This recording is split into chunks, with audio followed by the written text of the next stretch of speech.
Zoom. Estudos pré-concursos para Univesp. Leitura do edital.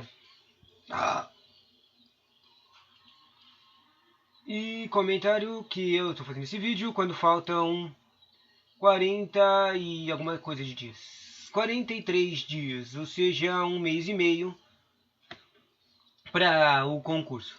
Para a prova no dia 21/8. Louco, né? Daí, lendo o edital, a gente tem aqui algumas informações que eu vou só... É só para organizar aqui o estudo. Daí o carinha vai trabalhar, vai ser regime CLT, Os cargos são de auxiliar apoio operacional, designer de arte finalista, analista de gestão, design tradicional e técnico de assuntos administrativos.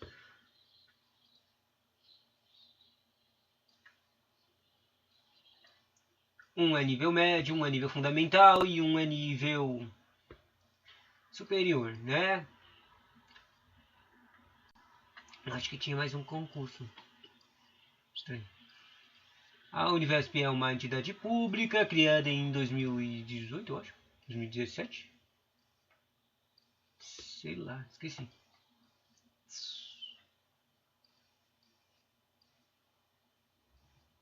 Cada um desses caras aqui, o auxiliar de apoio operacional só tem uma vaga, mais cadastro reserva. O designer de arte finalista tem 3 vagas, o analista de gestão educacional tem uma vaga, o designer institucional tem uma vaga, o técnico de assuntos tem 2 vagas, mais cadastro reserva, todos eles. Condições de prescrição, basicão, a física e mental, a aptidão física e mental. Isso aqui é uma coisa interessante, esse ter aptidão física e mental. Eu tô comentando porque recentemente eu fui chamado para um concurso e do nada tava lá no pedido que eles me mandaram. Leva uma certidão de capacidade física e mental. Ou seja, que merda é essa? Eu pensei. E daí eu perguntei pros caras. Aí, olha, vocês estão me pedindo isso aqui, eu não tenho a menor ideia do que é isso aqui, como é que eu consigo isso aqui? E como é que eu vou conseguir em 2 dias? Foi isso que eu perguntei. Bom, e daí eles me disseram que esse certificado, esse atestado, pode ser emitido numa UBS normal. Um atestado de capacidade física e mental normal. Bom, ser brasileiro, ter 18 anos, não estar no serviço militar, estar quite com a justiça eleitoral. Daí fala da inscrição, mas a gente só quer ver as coisas da prova e trecos, né? Durante de inscrição, candidato, pessoas com deficiência, participação de estrangeiros. Daí eu chego no treco do sistema de pontuação diferenciada para negros.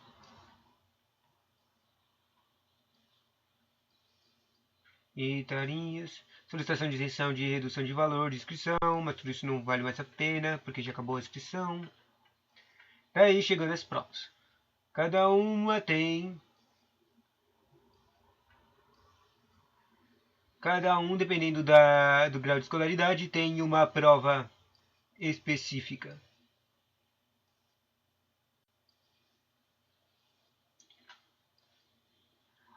O de nível fundamental tem 25 questões, o de... Deixa eu ver uma coisa rapidinho, fundação...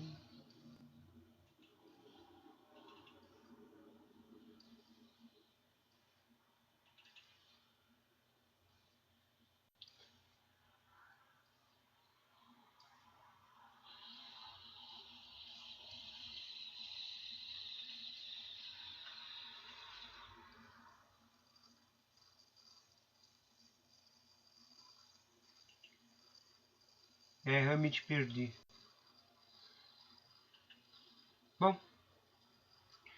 cada uma, o básico é que todas elas têm português e matemática, 10 questões de português e 5 de matemática, o resto são para as especificações de cada cargo.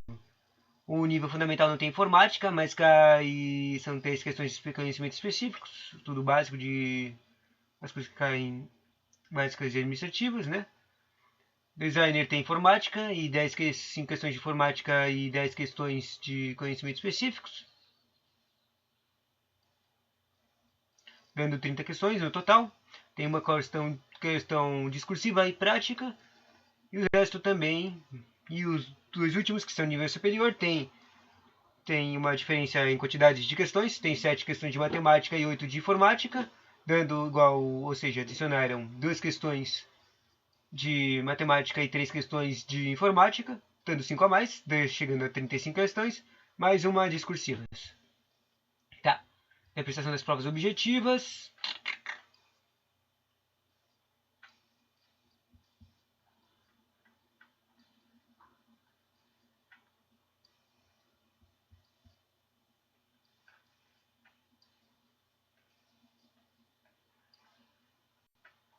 Depois ele fala de carteiras, candidatos, Quantas provas objetivas.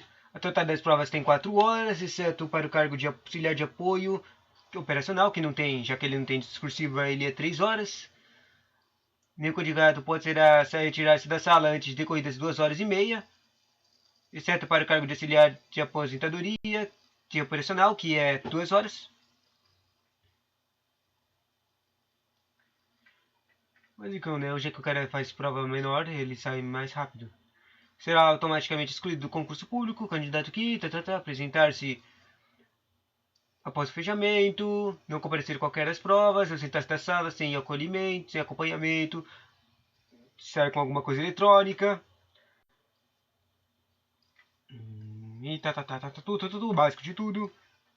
A consulta do candidato no dia da aplicação da prova será de sua exclusiva responsabilidade. Os candidatos deverão utilizar obrigatoriamente no período de realização das provas máscara de acordo com as normas sanitárias vigentes. O Instituto Nacional Nosso Rumo não disponibilizará máscara de proteção aos candidatos.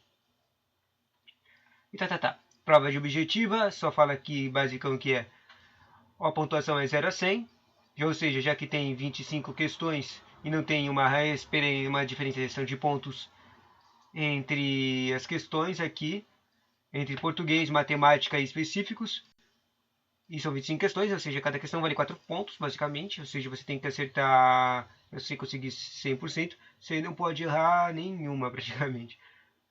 Como é que eu digo assim? Vamos dizer... Vamos usar a calculadora aqui. Vamos ver que a gente tem 25 questões, certo?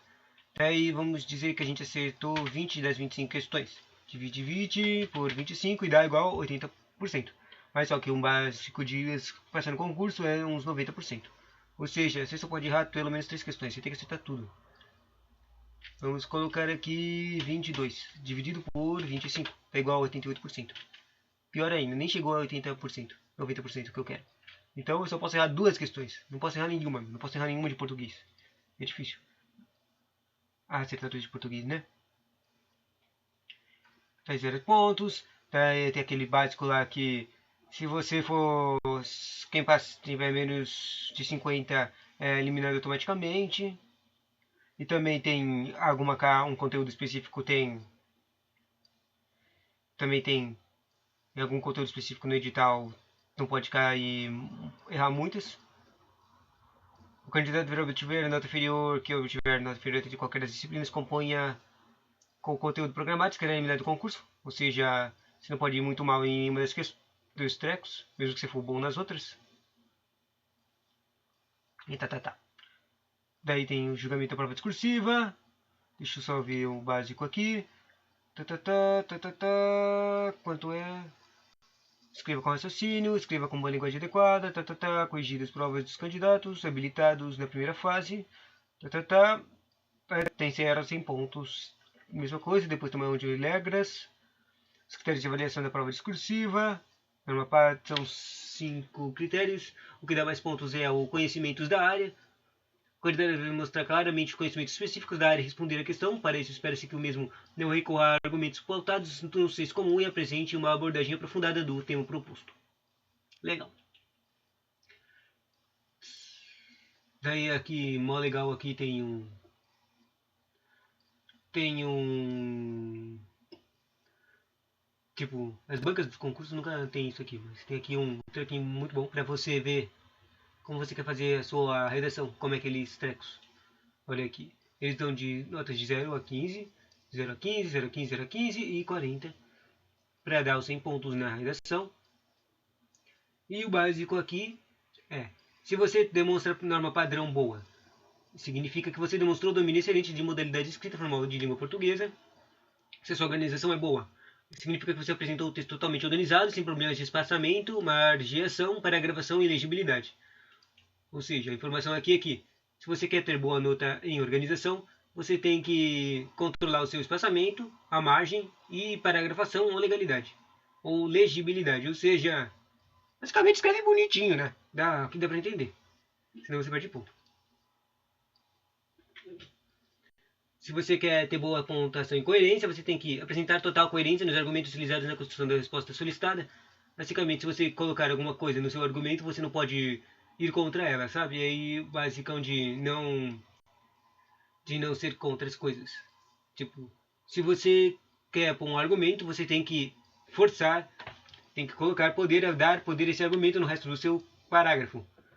E se você quiser falar alguma coisa ou contra, não pode. Não pode falar uma coisa contra o seu argumento. Você tem que argumentar para convencer o cara, você lembra? E depois, coesão.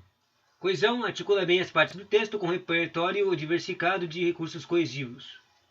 Né? Ou seja, só usa... Sabe o que é coesão? É quando você faz textos que são compreensíveis. Entender? Ou seja, use bastantes partes dos textos e repertório diversificado, né? Para que seja compreensível o seu texto. E o último ponto é o conhecimento da área.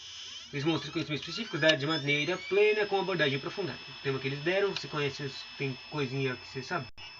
Daí tem prova prática, né? Os únicos que tem prova prática é o design de arte finalista e design institucional. Daí, deixa eu só ver uma coisa aqui. 100 pontos também. E a prova prática tem sua avaliação composta pelos seguintes itens. 5 itens: criatividade, organização de construção, hierarquização de informações, domínio de recursos de navegabilidade, usabilidade, interatividade e adequação das imagens utilizadas. Básico, né? Depois, a classificação do sinal dos candidatos. Deixa eu só ver uma coisa aqui. A nota final será igual ao total de pontos obtidos na prova objetiva, acrescida da prova discursiva e prova prática. Os candidatos serão classificados por ordem decrescente, baseada na final, e sua classificação será distribuída por meio de listas do cargo escolhido. O resultado provisório do concurso público será divulgado em endereço eletrônico Nosso Rumo. E os recursos que são feitos você pode ver no capítulo 14 recursos, que é o próximo desse capítulo aqui, que esse é o 13. A lista de classificação final será o publicado no Diário Oficial do Estado de São Paulo, né? Aqui, ó. Instituto Resultado Final, pelo prazo... O resultado geral final do concurso poderá ser visto no site por 3 meses. No caso de igualdade de classificação, dar-se a preferência sucessivamente ao candidato que, daí ele dá aquele básico de editais de desempate, né? Tipo, os mais velhos, são pontos invisíveis que dão para você aumentar o seu ranking de empates, né? Depois tem recursos, não vou dar uma olhada nisso. E de acordo com as especificações contidas neste capítulo, né? Depois fala o final, que é o basicão, que todo mundo quer saber, mas ninguém presta atenção. A contratação. A contratação de candidatos deverá obedecer a regras de classificação, ou seja, não podem.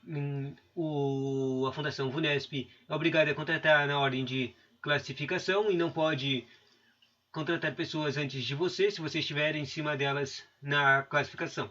Ou seja, essa coisa de processo. Você pode fazer processo. Um recurso se esses caras fizerem isso. A aprovação da classificação original gera para o candidato apenas a perspectiva de direito à contratação. Ou seja, ele não é obrigado a contratar ele, mas não quer dizer que você não vai ser contratado. O que eu quero dizer aqui, a menos se eles forem contratar alguém, eles são obrigados a contratar você se você estiver na classificação que eles estão chamando. Mas, se eles não estão precisando chamar ninguém, eles não são obrigados a te contratar. É isso que ele está falando aqui. Direito de proceder de contratações, número que atenta ao interesse da serviço, certo? Os candidatos que vierem a ser convocados são contratados de forma de CLT, ou seja, ele não vai ser um servidor público ser um servidor público do treco que você legal, vai ser o CLT, mas é basicamente quase a mesma coisa, só não vai ter algumas vantagens do Estado. Por ocasião da contratação, os candidatos convocados deverão apresentar documentos originais, acompanhados de uma cópia, que comprova os requisitos mínimos para o provimento que derem condições de inscrições estabelecidas e tal. Se lembra aquela coisa de na cabeça, de ser mental e brasileiro, penal, Daí tem uma lista aqui, RG, cadastro pessoa física, declaração de matrícula de filhos, família, título de eleitor, currículo atualizado. Precisa do currículo atualizado principalmente para os caras do nível superior, por causa que eles têm a prova, tem diferenciação, né, de pontuação. Por causa disso. Comprovante de residência de até 90 dias, fotos, cópia de declaração de imposto de renda, O basicão, tipo, você vai ver uma lista aqui de básicas, todas as coisas que precisa. O candidato classificado obriga a manter atualizado o endereço, porque ele não pode, a pessoa não pode falar, olha, eu não estava mais morando lá, mas vocês mandaram para mim. Ah, droga, como é que eu ia saber que vocês mandaram lá pro lugar que eu não moro mais? Não pode falar isso, não. A ausência de candidatos da realização dos exames admissionais, no dia horário informados pela Fundação Nesp, e no edital da convocação implicará sua desistência e permitirá a convocação imediata do próximo classificado. Isso aqui é um dos mais chatos e irritantes problemas, né? Porque, tipo, tem caras de... Eu não sei se eles vão fazer desse jeito, né? O nosso rumo ou a Vunesp. Provavelmente a própria Vunesp vai mudar os trecos. Mas tem muito caras, meus órgãos, meus, que eles mandam e não dá nem tempo de fazer nada, meu. Tipo, os caras vão lá e te mandam a carta, sei lá, 3 dias antes ou 5 dias antes. Só que daí a porra da carta só chega um dia antes de você da sua droga da sua entrevista, dessa droga de exames admissionais do dia. Daí, como é que você vai fazer para chegar lá? Como é que você vai preparar tudo para você, todos os trecos que eles pediram lá? Se tiver uma coisa que vai demorar para conseguir, por exemplo. Como é que você vai pedir, e se for um dia importante no seu trabalho que você está lá, como é que você vai pedir liberar espaço para ir lá? Ah, ou seja, é muito problema isso aqui. É muito problema. Você vai ter que se organizar. Mas não se preocupe. Quer dizer, pelo que eu sei, eles dão assim uma... Às vezes, eles dão sim uma um alívio. Mas é um alívio grande, assim, tipo assim, você vai lá, recebeu essa coisa aí. Aí você vai lá. Só que, tipo, vai mais tarde, ou sei lá, você vai um dia depois, você fala, olha, não tinha como eu vir aqui nesse dia que vocês pediram, não. Daí você pede para eles marcarem outro dia. Às vezes dá para fazer isso. Mas como está dizendo aqui, pode implicar a desistência, tá entendendo? O candidato não é porque o que significa implicar em desistência? Eles podem chamar o próximo. E se o próximo aparecer direto e eles já conseguirem terminar a contratação com esse cara, vai ser muito mais rápido e daí você não tem desculpa, eles não vão chamar, eles não precisam fazer nada para fazer. Né? Depois fala das pessoas finais, tem seus trecos atualizados, informações atualizadas, E aqui você possibiliza para os seus estudos. Depois tem, no final tem o atribuições dos cargos,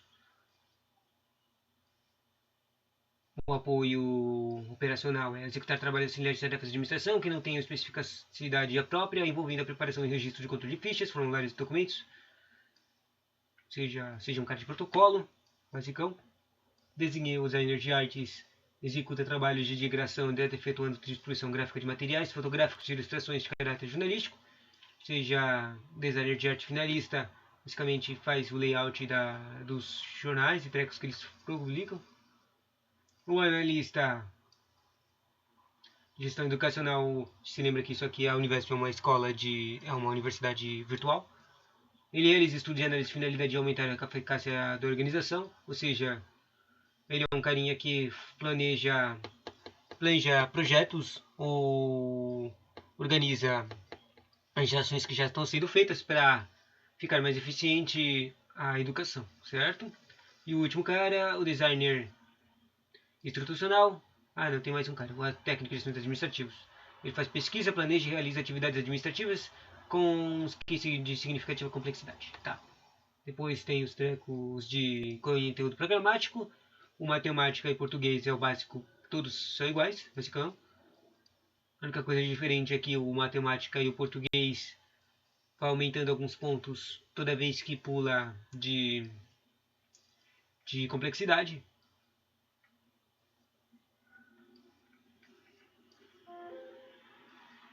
Né? Deixa eu ver aqui. Tipo, já que eu não vou falar das complexidades supostas, aumentadas, mas vou falar o básico aqui de português e matemática. Interpretação de texto, sinônimos antônimos, sentido próprio, ordem alfabética, pontuação, acentuação, plural, substantivo, adjetivo, numeral, pronome, verbo, advérbio, artigo, e substantivo, divisão silábica, reconhecimento de frases corretas e incorretas. E isso é o básico de português, tá a mesma coisa no médio superior, só que com um pouco mais, tipo colocação, pronominal e crase. Que legal que não tem crase no nível fundamental, né? Daí matemática, 4 operações, adição, subtração, multiplicação, média aritmética, regra de 3, noção geométrica, perímetro, área, decâmetro, decímetro, hectômetro, quilômetro, medida de tempo, Seja aquela coisinha basicamente de transformar um carinha, uma medida, um número de um certo treco, tipo quilômetros, litros, metros, em outra coisa, né? E tempo. Conhecimentos específicos, que só caem depois disso tem os conhecimentos específicos, que só caem para o operacional, para o administrativo, design, para o Microsoft, para o informática, que cai para o nível médio e nível superior. Tem o Windows 10, depois ele fala só Microsoft Office, ele não tem uma explicação de qual. Normalmente é o que todo mundo usa, o básico, que é o 10 e não é o de 2019, que é o mais novo. Mas eles pedem isso. Também pedem correio eletrônico e uso da internet, né? Sabe aquelas coisas de usar o Chrome para pesquisar, alguns trequinhos. Também fala de coisas de segurança e a nuvem. E depois disso tem os conhecimentos específicos de cada cara para terminar. Uma coisa interessante aqui é que todos os carinhas têm informações no final do pedido de conhecimentos específicos dele, tem informações sobre a Univesp. O que quer dizer? Todos eles têm aqui uma coisa final que é igual para todos, que é o... Espera um pouquinho.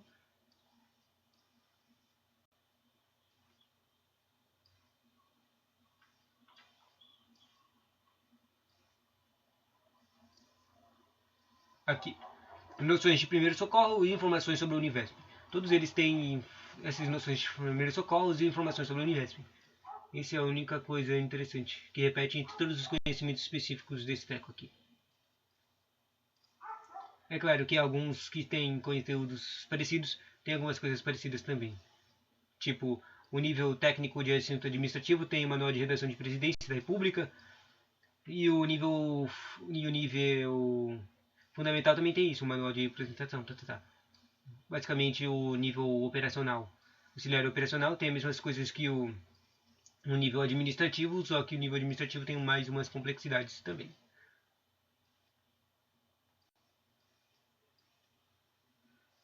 Tem algumas coisas extras, quer dizer. Tá aí, Só queria comentar aqui essa parte aqui dos níveis de pronto-socorro, primeiros socorros e informações da Univesp. Não vou falar do resto dos conhecimentos específicos, né? Tipo, o cara de artes tem que saber coisas de jornal e foto, o cara de educacional tem que saber coisas de como é implementado a educação à distância, o design institucional tem que saber coisas de multimídia, design de educação à distância, design instrucional, RGB, foto, Photoshop. E o administrativo tem que saber coisas de tributárias extras. E estoque também. Bom, o que eu queria falar do Univesp da Primeiros Socorros é que você pode achar essas condições de primeiros socorros em facinho, só que elas não vão ser muito organizadas. É mais fácil você comprar uma apostilas uma apostila.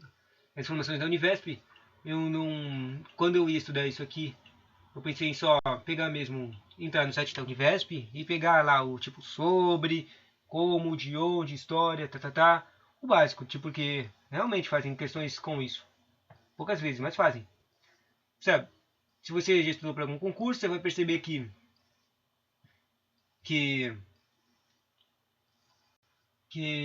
como é que se diz?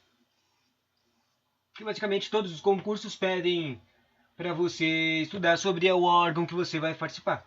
Se você vai estudar para o Ministério Público, ele pede para você estudar para o Ministério Público. Se você vai estudar para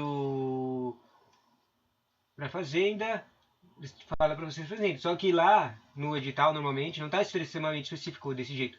Basicamente, ele vai estar lá no meio do direito administrativo, vai estar o regimento interno. E é basicamente isso aqui, saber sobre a Futreco. O regimento interno vai falar o que eles fazem, como é, quando foi criado, É isso. E quando eu estava vendo, pensando nisso, eu acabei descobrindo, lembrando de uma coisa. A Univesp, ela é uma instituição pública, certo? Ou seja, e depois eu pesquisei no Google e sim, tem sim um regimento. Na verdade, eu não acho que o regimento vai cair, mas tem um regimento básico da criação do Univesp. Ou seja, se você quer informações sobre a Univesp, é só pegar esse regimento, você vai entender as coisas básicas, de como ele foi criado, E se você quiser algumas coisas extras de história e treco, você pode encontrar em sites da Univesp. E deixa eu ver se tem alguma coisa, daí aparece, depois disso tem o cronograma. O último dia de pagamento da inscrição é no dia 8/4, ou seja,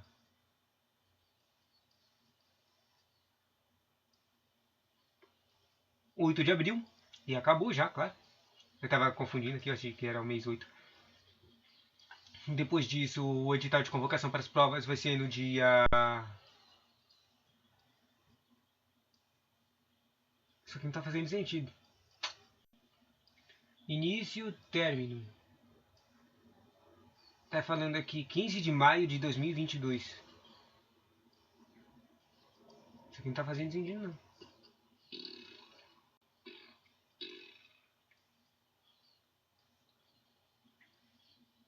Ou seja, saquei. Esse edital aqui tá estranho. É para outro lugar, né?